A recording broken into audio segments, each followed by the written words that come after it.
안녕하세요, 여러분. 소프트웨어 공학 문하영 교수입니다. 우리가 이번에는 소프트웨어 개발 생명 주기에 대해서 살펴보겠습니다. 소프트웨어가 탄생을 해서 사라질 때까지 어떤 변화가 있는지 살펴보는 거고, 소프트웨어 개발 과정을 단계별로 나눠가지고 소프트웨어 개발하는 데에 대한 비용은 얼마나 들고 자원은 뭐가 필요하고 각 단계별 주요 활동은 무엇인지 이런 것들에 대한 내용이고요. 소프트웨어 생명 주기다. 그러면 소프트웨어 개발 단계, 그 단계별 주요 활동의 결과, 그리고 그 단계를 거쳤을 때 나오는 산출물은 무엇인지 이런 것들을 우리는 소프트웨어 수명 주기, 생명 주기라고 합니다. 이 소프트웨어 생명 주기에 대한 역할을 살펴보면은 프로젝트를 진행하는 데 필요한 비용은 얼마나 들까? 여러분한테 이 소프트웨어 개발을 해주세요 라고 사용자가 의뢰를 했어요. 그러면 공짜로 해줄 수는 없잖아요. 얼마면 돼? 얼마 드릴까요? 네, 이런 것들입니다. 다음에 개발 계획을 수립할 수 있는 기본 골격이 되는 것이고 프로젝트 진행 방향을 명확하게 파악하기 위한 겁니다.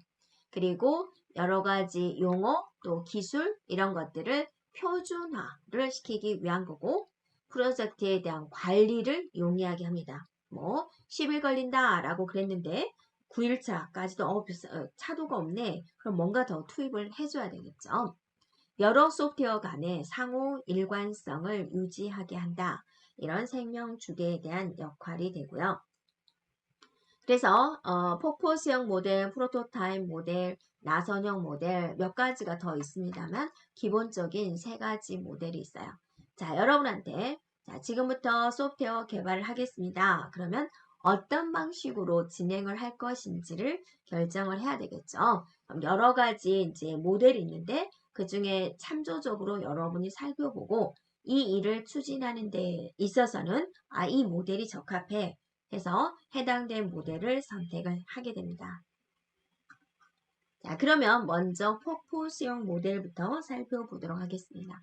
이 폭포수형 모델은 이런 여러분이 상상했던 것과 같아요. 이게 시원하게 떨어지는 이 폭포를 보고 어떤 비슷하다라고 해서 폭포수형 모델이다라고 이름을 붙였어요.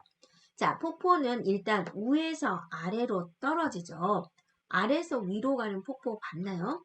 네, 거꾸로 돌리기 그런 거 말고 자연적인 현상에서 안 되죠. 일반적으로는 폭포는 위에서 아래로 떨어지죠. 그래서 순차적인 소프트웨어 개발 프로세스다라고 하는 겁니다. 그래서 아래로 향하는 것처럼 보인 데서 위에서 아래로 향하는 것처럼 보이는 데서 이름이 붙여졌고요.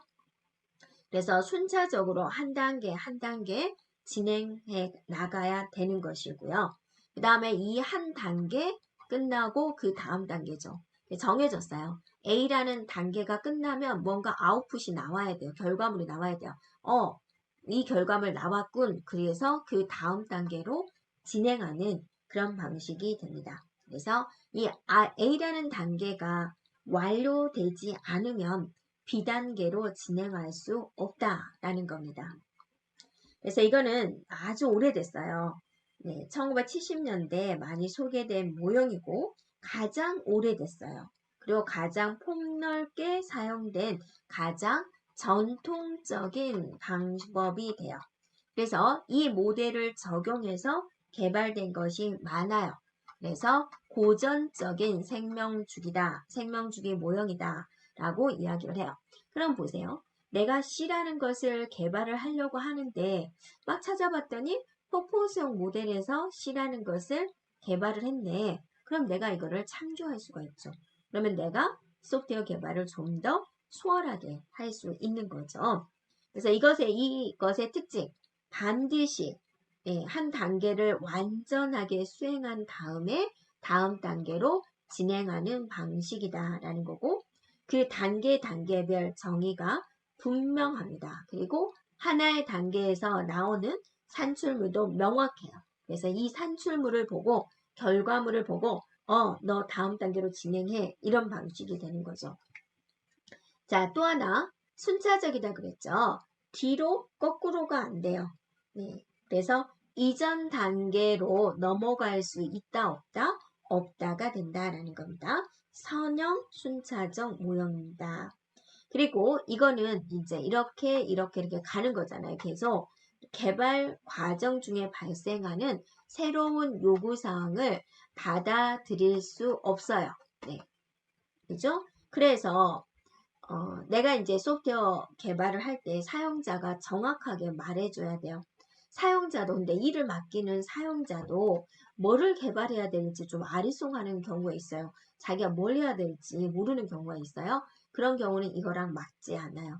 사용자가 명확하게 일이 이러하여서 이런 결과물을 내주세요. 여기는 이렇고 저기는 저렇고 한 이런 결과물을 내주세요 라고 명확하게 밝혀야지 돼요. 네, 그래야지 이 모델이 맞아요. 알겠죠? 그래서 사용자의 모든 요구사항이 명확하게 제시될 때 폭포성 모델을 선택할 수가 있다라는 겁니다. 여기까지 중요한 거, 이거 다 쓴 것만 중요해요. 전통적이다, 고전적이다, 사용자가 명확하게 제시를 해야 된다, 요구사항을. 네, 중간에 새로운 요구사항을 받아들이긴 어렵고 이전 단계로 가기 어렵다라는 겁니다. 자, 근데 좀 문제점은 있죠. 네. 예, 후반부에 가서야 시스템이 구체화되기 때문에 중요한 문제점이 나중에 발견되는 경우도 있다라는 거고요. 그리고 일단은 착착착 진행되기 때문에 어때요? 관리가 일단은 쉬워요. 그런데 요구사항을 변경을 하려면 그것에 대한 대응력이 떨어집니다. 고객에 대한 응대는 조금 안 좋은 그런 개념이죠. 네. 그래서 기술적인 위험이 낮고 유사한 프로젝트 경험이 있는 경우에 적당한 것이 됩니다. 다시 한번 요구사항이 비교적 명확하게 정의되어 있는 경우 이 모델을 적용한다라는 겁니다. 그리고 개발 과정 중에 발생하는 새로운 요구사항, 경험 이런 것들을 반영하기 쉽다, 어렵다? 어렵다. 처음부터 사용자들의 모든 요구사항을 명확하게 제시해야지 이 모델을 선택할 수가 있다라는 겁니다. 개발 단계 볼까요? 자, 먼저 계획을 세웁니다. 비슷합니다. 모델별로. 자, 근데 일단은 이것도 중요하고요. 계획을 세웁니다. 사용자가 요구한 것이 소프트웨어 개발, 우리 회사에서 소프트웨어 개발을 하는 데 있어서 타당하냐라는 것을 세워보는 거예요. 자, 여기 있는 10평짜리에다가 63빌딩을 세워주세요 라고 사용자가 요구했어요. 타당한가요, 여러분? 타당하지 않죠. 네, 그런 것들을 결정하는 겁니다. 소프트웨어 개발의 타당성을 알아보고 비용, 또 자원, 기간 이런 것들을 산정하는 단계다라는 거죠. 10일 만에 63빌딩 세워주세요. 가능한가요? 안 되잖아요. 그런 것들을 이제 결정한다라는 겁니다. 자, 그런데 이제 요구한 의뢰사항이 우리 회사랑 맞아요. 자, 우리 이제 이 소프트웨어를 개발하자라고 결정을 했어요. 그러면 이제 요구사항 분석이 들어가야 되겠죠. 요구사항이다 라는 것은 사용자예요. 어떤 걸 원하시나요? 어떤 걸 되었으면 좋겠나요? 자, 예를 들어서 집을 하나 지었으면 좋겠어요 라고 하면 사용자가 요구하겠죠. 그런 요구사항들을 꼼꼼하게 살펴보는 거죠. 그래서 시스템에 어디까지 지원하는지, 지원 기능, 제약 조건, 목표 이런 것들을 설정을 하고 이제 여기서 문서화가 시작이 되는 거죠. 자, 우리의 기억 능력은 그렇게 좋지 않고 자기가 중요하게 생각하는 것만 기억하잖아요. 내가 전에 이렇게 말했잖아요. 언제 그러셨나요? 뭐 이렇게 이제 티격태격 할 수가 있어요. 그래서 모든 사항은 문서화해야 되고 검토합니다. 자, 이제 끝났어요. 그럼 이제 설계도 그립니다. 예를 들어서 집을 짓는다. 일이 뭐 이렇게 해주세요. 지붕은 이렇게 해주세요. 뭐를 어떻게 해주세요. 라고 했죠? 네, 뭐 통유리로 해주세요. 이런 뭐 밖에는 잔디밭을 깔아주세요. 이런 식으로 요구를 했겠죠. 그러면 이제 그거를 설계도를 그린다라고 생각해 주면 되고 소프트웨어 쪽에서는 데이터에 대한 구조, 소프트웨어에 대한 구조, 또 인터페이스는 어떻게 할 것인지 인터페이스라는 건 이제 소통입니다. 마우스로 여기 버튼을 클릭하면 다음이 실행되게 하겠다.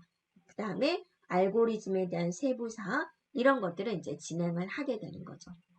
자, 설계도 다 그렸어요. 이제 땅 파고 집 지어야 되겠죠. 소프트웨어 쪽에서는 이제 실제로 프로그램 언어를 구현을 하는 겁니다. 프로그램 언어를 이용을 해가지고 이제 코드화하는 단계가 되겠고요. 이제 테스트를 하는 겁니다. 이상이 없나? 라고 살펴보는 거죠. 네.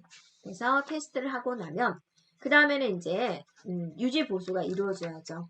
그래서 이걸 사용하는 데 있어서 실제로 사용이 되고 고객이 사용하는 데 있어서 변경사항이 있을 수 있습니다. 그 다음에 예상치 못한 오류가 발생될 수가 있죠.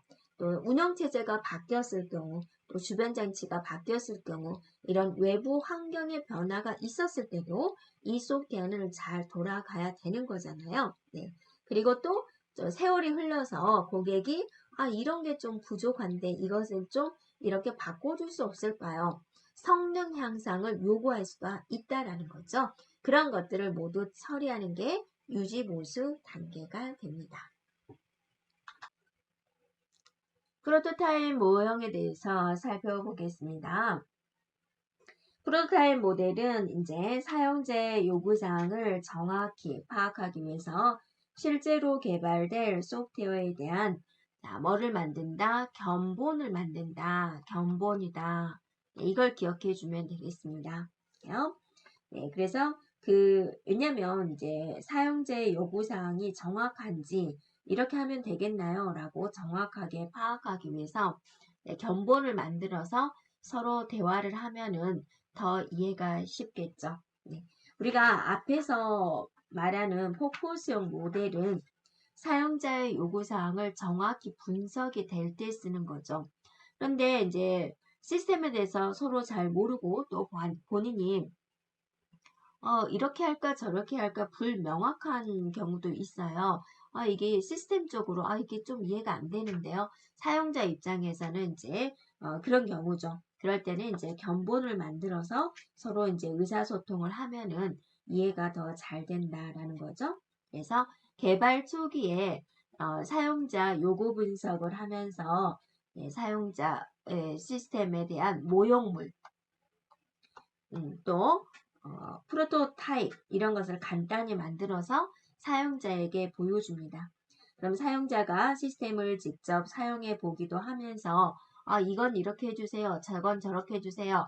기능에 대해서 추가를 하고 이건 제가 이렇게 말한 게 아니었는데요. 변경도 하고 이 부분은 필요 없을 것 같아요. 삭제도 하고 자 이런 것들을 이제 요구를 하는 거죠. 그러면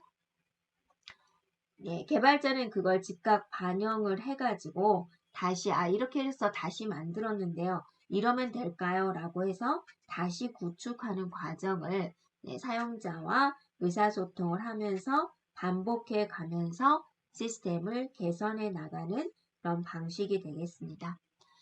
좋은 점은 뭐겠습니까? 의뢰자가 최종 결과물에 대한 모형을 미리 볼 수 있다라는 거고 서로 말이 안 통했는데 모형을 보면서 요구 분석에 대한 어려움을 어느 정도 해소할 수가 있고 또 사용자를 이렇게 참여시킬 수가 있음으로써 요구사항 분석을 더 정확하게 할 수 있다라는 거죠.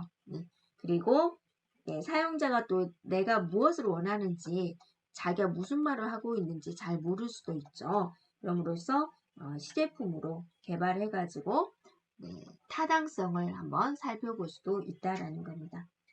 그래서 이거는 이제 모형물을 만들면서 이렇게 할까요? 라고 하면서 개발 단계 안에서 유지보수가 이루어지기 때문에 최종 오류 수정하기 위한 많은 노력, 비용 손실 이런 걸 막을 수가 있다라는 거죠.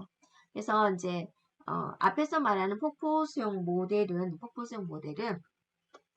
오류 수정이 오류 발견이 나중에 되잖아요. 그럼 이제 오류를 수정하려면 어때요? 이렇게 또 많은 시간이 소요가 된다라는 건데 얘는 이제 시제품 만들면서 보여주기 때문에 이런 좋은 점도 있군요. 라는 거죠.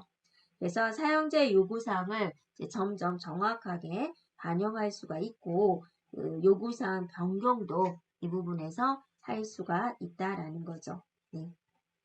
그래서 프로토타입 모형이 사용되는 때 어쩔 때 사용자의 요구사항이 불명확한 경우 가장 적절하게 적용될 수 있다라는 거 기억을 하세요. 네, 사용자의 요구사항이 불분명할 때 적용할 수 있는 모델이다라는 거고, 또 하나 기억할 건 뭐라 그랬어요? 네, 견본을 만들어서 보여주는 모델이다라는 거죠. 장점은 뭐니 해도 사용자의 요구사항이 불분명할 때 사용 가능하다라는 거고, 오류가 있어서 여러분 오류가 있는지는 이제 개발 끝 단계에서 오류를 발견하게 되면 어쩌겠어요. 그걸 또 고치기 위해서 굉장히 많은 노력이 소요가 되죠. 그런데 얘는 이제 오류를 어때요? 초기에 발견할 수가 있다라는 거죠. 그래서 이제 전통적인 방법이다. 그러면 시스템이 완성되기까지 뭐 1년 프로젝트, 2년 프로젝트 그러면 2년 뒤에 오류를 발견할 수도 있는 거잖아요. 네. 그런데 프로토타입은 그냥 개발 초기에서 오류를 판별할 수 있다라는 거죠. 그래서 발견이 되면 그것에 대한 변경을 할 수가 있다라는 거죠. 네, 그리고 이제 프로토타입은 의뢰자, 개발자 모두에게 공동의 참조 모델을 제공을 합니다. 단점은 뭐가 있을까요? 네. 최종적으로 결과물을 봤을 때 이제 개발이 완료가 됐을 때 시간적인 면, 비용적인 면이 더 많이 들 수도 있다라는 거죠. 그러니까 모형물을 만드는 게 한두 번 만에 끝나면 좋은데 계속해서 이렇게 해주세요. 아닌데요? 이렇게 해주세요. 아닌데요? 이렇게 해주세요. 그러다 보면은 시간이 더 많이 걸려버릴 수도 있고 그 모형물을 만들기 위한 비용이 많이 들어버릴 수도 있다. 항상 이건 아니에요. 그렇게 될 수도 있다라는 겁니다. 그래서 변경이 너무 자주 일어나면 시간과 비용이 많이 많아지게 되겠죠. 그리고 이제 또 결과물, 이게 이제 시제품인데 이게 결과물이야 라는 오해를 받을 수도 있고, 이제 필요 없는 시간이 지난 프로토타입은 어때요? 폐기해야 되겠죠? 그럴 때 폐기 비용도 발생이 된다라는 겁니다. 자, 프로토타입의 개발 단계입니다. 첫 번째, 요구 분석인데요. 요구 분석은 뭐예요? 네, 사용자가 요구하는 그런 전반적인 요구사항을 수집하는 거죠. 그래서 사용자의 요구사항이 무엇인지, 가장 핵심적인 내용이 무엇인지, 또 구체적으로 정해야 될 것이 무엇인지, 그러한 것들을 모두 분석을 하게 됩니다. 자, 그래서 얘는 이제 역시나 사용자의 요구사항을 완벽하게 할 필요는 없는 거죠. 네. 그래서 일부 요구사항부터 출발을 해가지고 윤곽을 잡고 또 추가적인 정보를 받고 또 이제 요구사항을 추가하고 이런 과정을 반복하면서 정지해 나가는 과정이다라는 거고, 항상 요구 분석을 하는 것은 문서화를 시켜야 됩니다. 네, 그래야지 나중에 또 여러 가지 문제가 있었을 때 해결책이 될 수 있습니다. 자, 그럼 이제 요구사항 분석을 했으면 프로토타입 설계를 진행합니다. 네, 그래서 사용자가 요구한 것, 개발자와 사용자 사이에서 사용자가 요구했던 것, 인터페이스에 초점을 맞춰서 설계를 해 나갑니다.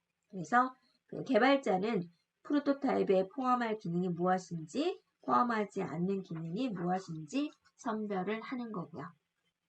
다음에 프로토타입 개발합니다. 실제적으로 이제 여기는 구현을 하는 단계가 되겠죠.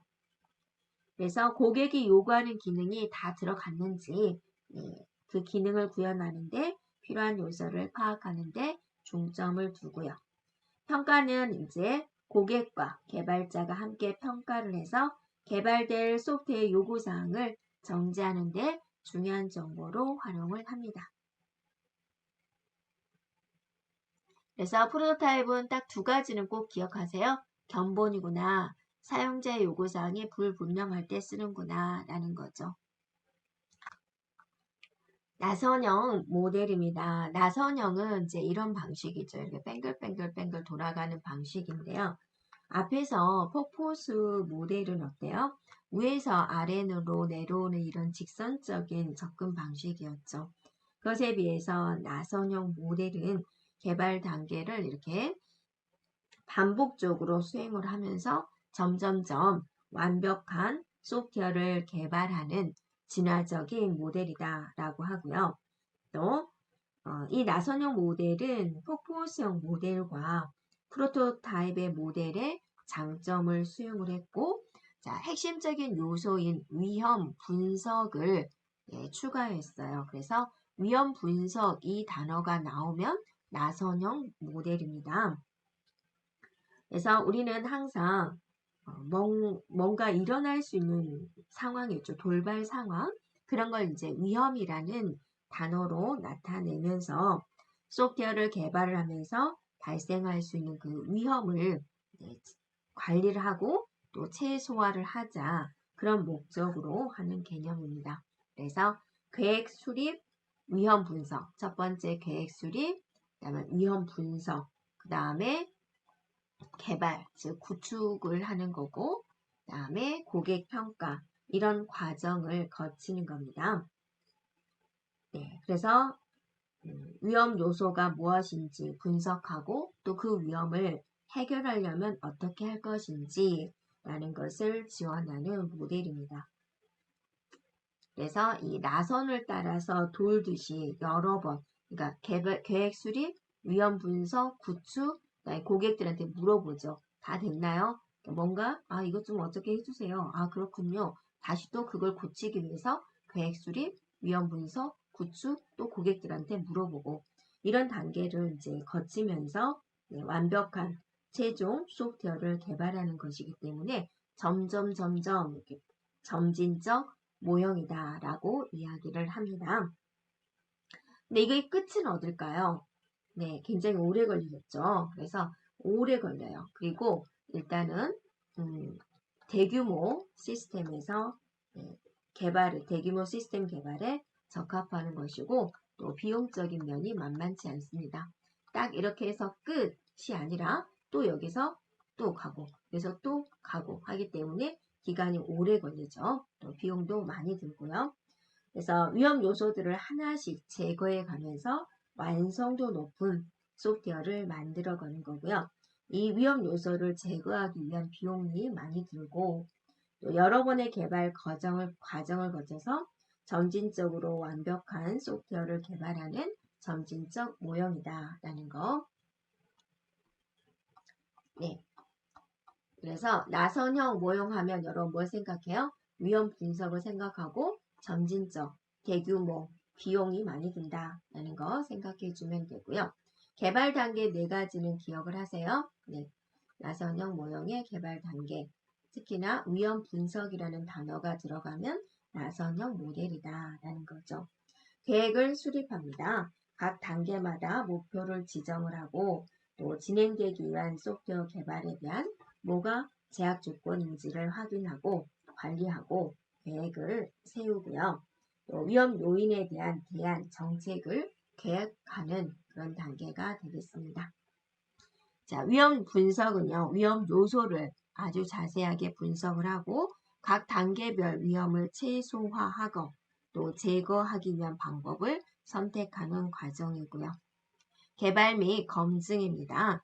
위험 평가 후에 소프트웨어 개발에 대한 모델을 선택을 하고요. 그 다음에 고객 평가 단계입니다. 개발된 것을 평가를 해가지고 다음 원으로 진행할 것인지 아닌지 결정을 하고 결정이 되면 다음 단계의 계획서를 작성해서 반복해서 진행을 하게 됩니다. 자, 개발 단계 이게 4가지 기억을 하고요. 나선형 모델의 특징입니다. 앞에서 다 말했던 부분인데요. 일단은 대규모 프로젝트, 대규모 시스템에서 적합을 하고요. 점진적인 발달 과정이기 때문에 언제든지 위험 분석에 대하여서 누락된 것 또는 추가된 요구사항을 첨가할 수가 있죠. 계속해서 나아가기 때문에 그래서 네, 계획 수립, 위험 분석, 개발, 고객평가. 고객평가 때 물어보는 거죠. 어쩔까요? 또 요구를 하면은 그것에 대해서 또 이렇게 진행하는 그런 방식이다라는 겁니다.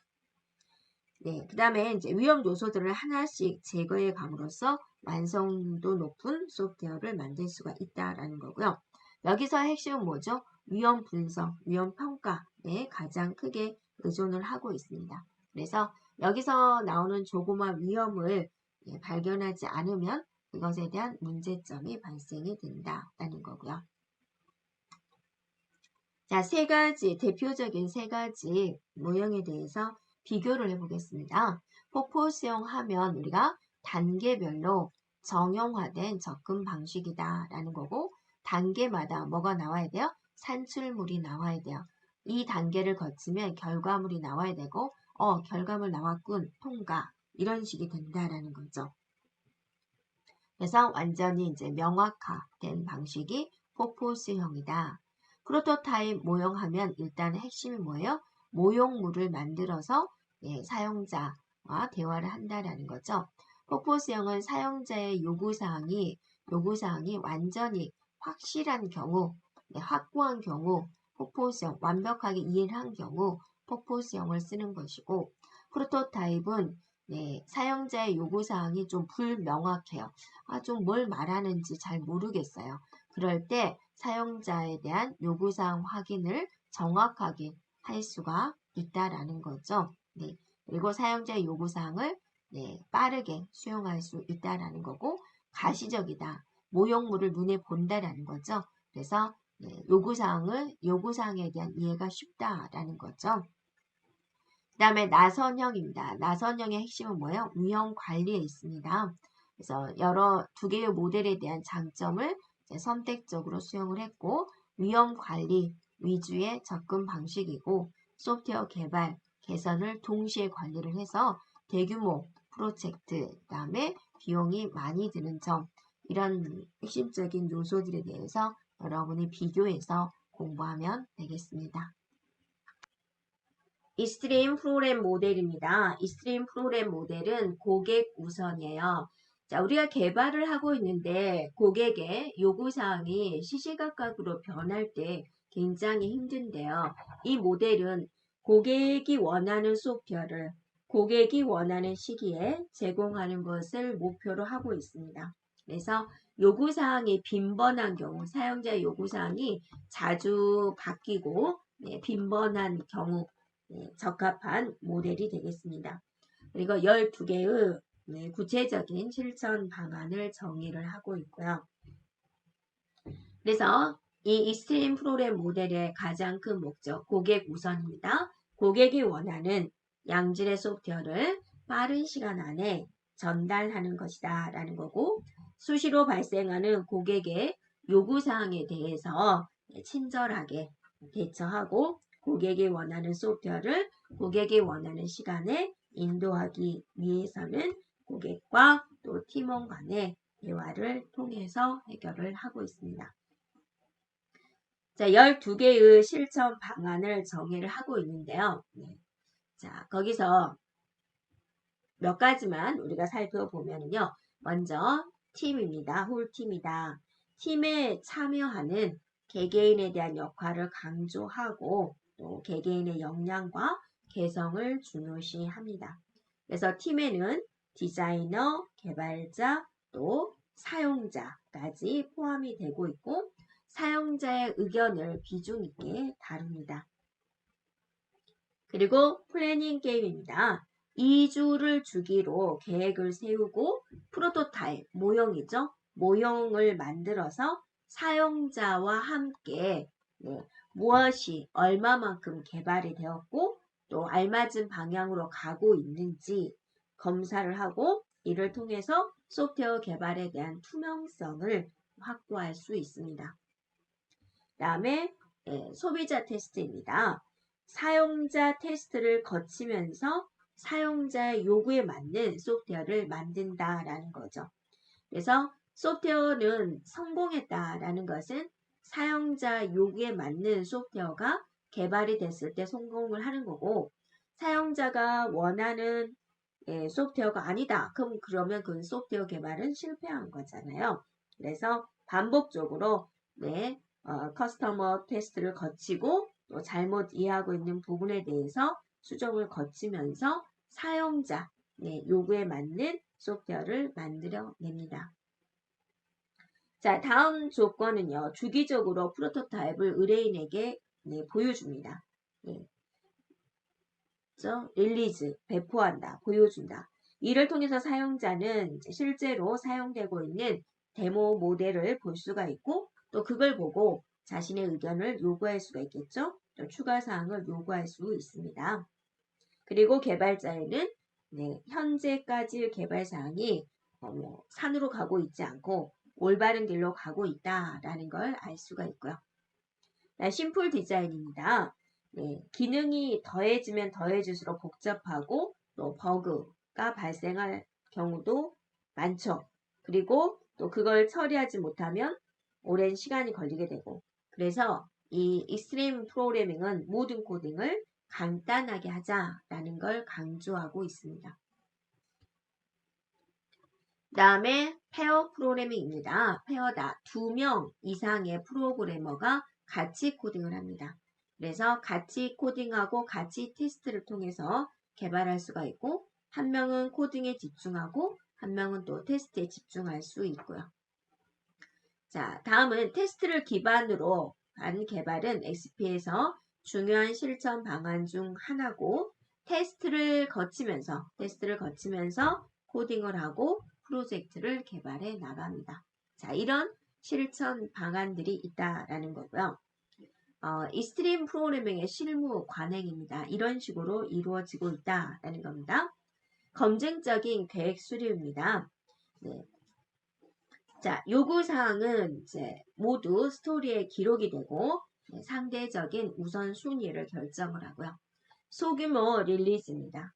최소한의 기능이 먼저 개발이 되고 또 시스템 릴리즈들은 빈번하게 최초 릴리즈의 기능을 점진적으로 추가한다라는 거죠. 그래서 처음에는 최소한으로 개발이 되고 여기에 추가하고 또 추가하고 함으로써 집중적으로 추가가 된다. 단순한 설계입니다. 현재 요구만 만족시키기 위한 충분한 설계가 진행이 되고요.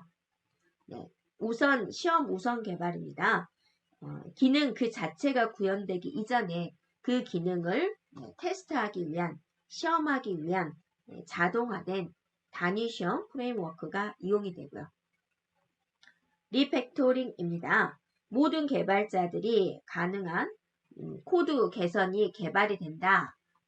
그러면 계속적으로 코드를 리팩토링 합니다. 짝 프로그램이다 그랬습니다. 개발자들은 짝을 지어 작업하고 각자의 작업을 점검을 하고요. 공동 소유권입니다. 개발자 누구든지 모든 것을 변경할 수가 있다라는 것. 계속적인 통합입니다.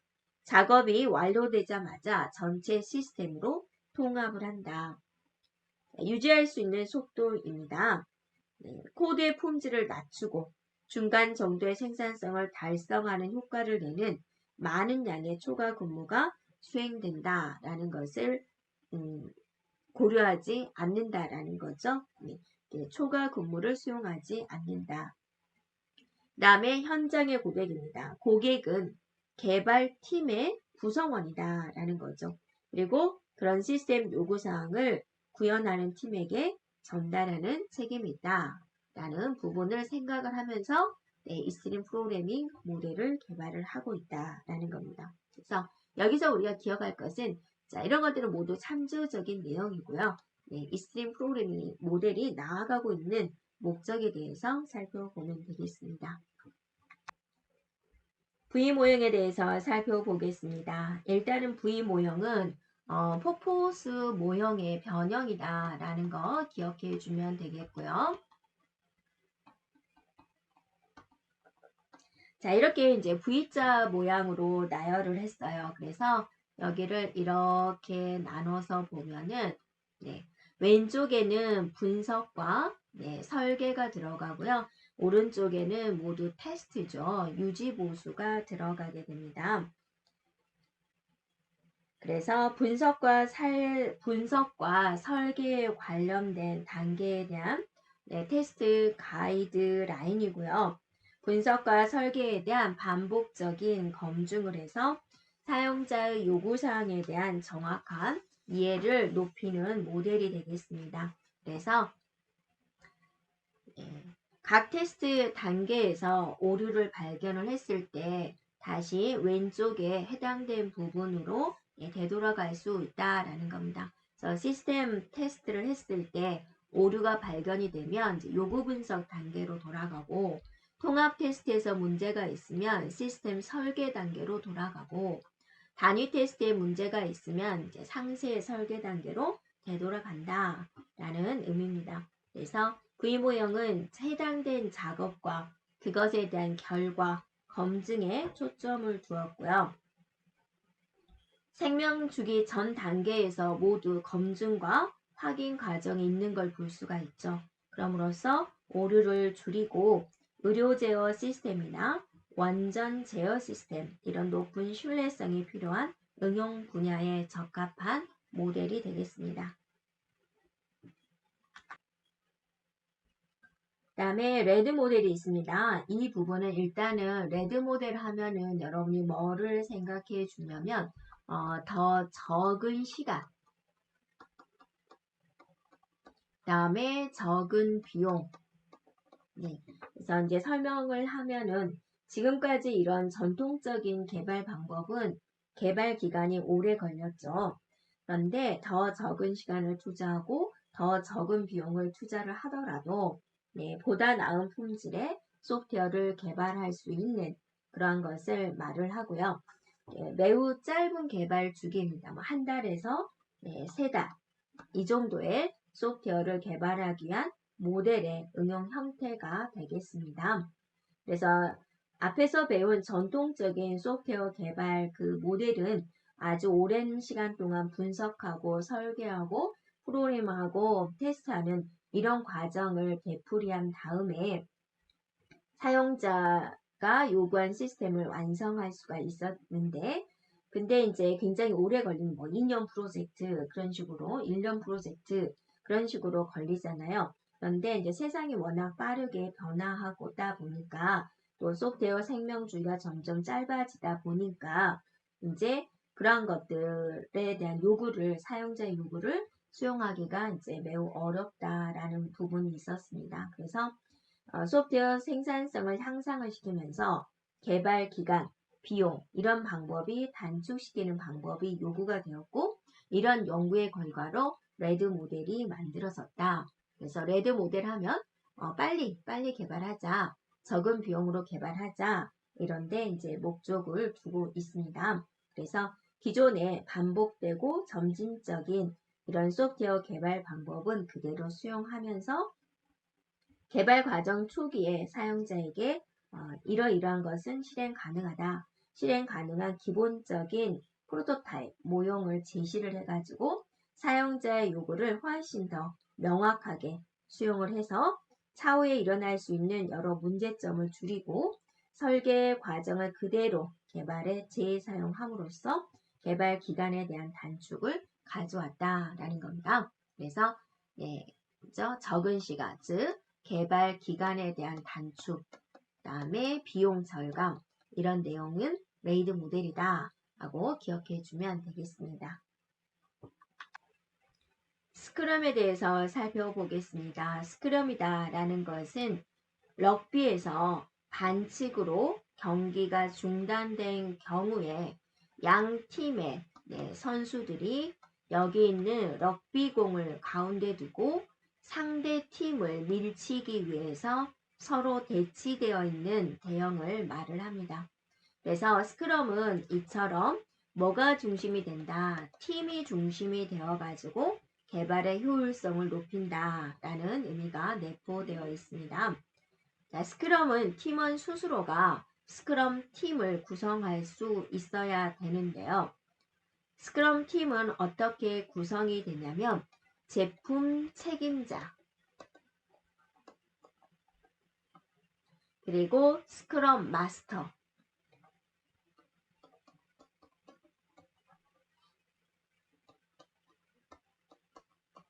그리고 개발팀. 자, 이렇게 구성이 됩니다. 그리고 이제 스크럼에 대한 내용은 솔루션에 포함될 기능, 개선점에 대한 우선순위를 부여를 하고요. 개발 주기는 30일 정도로 조절하고 개발 주기마다 실제 동작할 수 있는 결과를 제공하고요. 개발 주기마다 적용할 기능, 개선에 대한 목록을 제공을 하고 날마다 15분 정도 회의를 가지고 항상 팀 단위로 생각하고 원활한 의사소통을 위해서 구분 없는 열린 공간을 유지하라라는 이런 식으로 이제 진행을 하고 있습니다. 스크럼 하면 뭘 생각해요? 바로 팀을 생각합니다. 다음에 컴포넌트 기반 개발 모형이 있습니다. 객체 지향 패러다임에서 데이터와 그 데이터를 조작하는 연산, 이거를 하나로 묶는 클래스를 다른 응용과 컴퓨터 기반 시스템 구조에서 재사용할 수 있습니다. 그래서 이거는 이미 만들어진 패키지화된 컴포넌트를 이용해서 어플리케이션을 구성하는 것을 말을 합니다. 자, 문제 한번 풀어볼까요? 네, 다음 설명하는 방법에 해당하는 것은 일반적인 30일간의 주기를 기반으로 실제 동작하는 제품을 반복적으로 개발하면서 프로젝트를 진행을 하고 매일 수행하는 프로젝트 미팅을 통해서 개발 상황을 공유하는 방법은 무엇입니까? 그랬어요. 제가 앞에서 말했던 뭐죠? 바로 스크럼에 대한 내용이 되겠습니다.